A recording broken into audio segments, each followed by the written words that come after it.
Lessons for Iceland from the Monetary Policy of Sweden.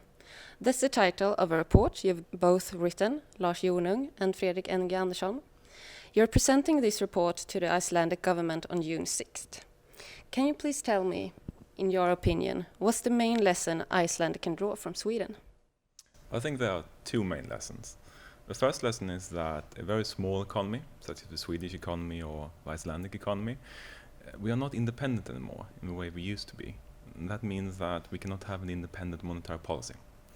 Instead, we end up shadowing the monetary policy of a major central bank, such as the Federal Reserve or the European Central Bank.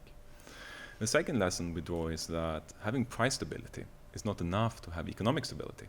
So if you also want to have financial stability or real economic stability, that is stable growth and unemployment, you need additional policy measures for that.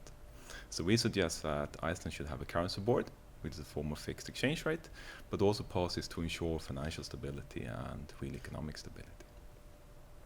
And then, what is a currency board? Well, a currency board is a monetary system with a very large foreign reserve to back up the domestic money supply.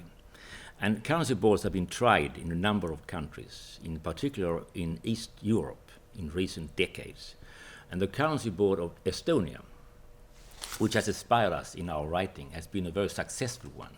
Thanks to the currency board in Estonia, Estonia got a very stable currency. They were linked to the Deutsche Mark, and eventually they could enter the euro area, and is now a member of the euro area.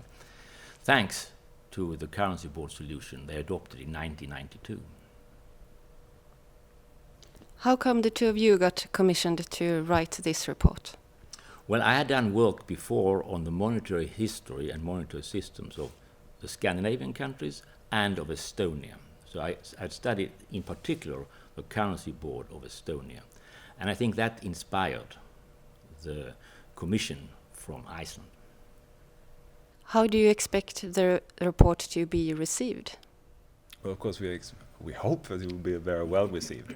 We know that there is a discussion in Iceland about monetary policy, and there's also a discussion that they have a problem with exchange rate, which has gained a lot of value in recent years. So we hope that our proposals will be something they take into account, and it's not just about the currency board, because also said we talk about financial stability and real economic stability. So it's a package which we think will work very well for Iceland. Another way to put it is that Iceland in the past 50 years have tried every other system except the currency board system. And if every other system have failed, then you should try something that so far in history has proved rather stable. What should be step one for Iceland? Well, step one is to have a discussion and build public support for this kind of policy. That's also a very important policy lesson we have for Sweden, that you need to have a public with you. They have to understand the system, they have to accept it, and they have to accept the rules. Because whatever you choose, there's a set of rules. You need to stick to those rules. And if you don't have popular support, it's very, very difficult to stick to it. So you must first build credibility and build acceptance for a currency board and so on. So that has to be step number one. I could put it this way: it's important to educate the Icelandic people and the Icelandic voters about the pros and cons of various monetary systems and why a currency board system is a great promise for Iceland today. Thank you and good luck. Thank you.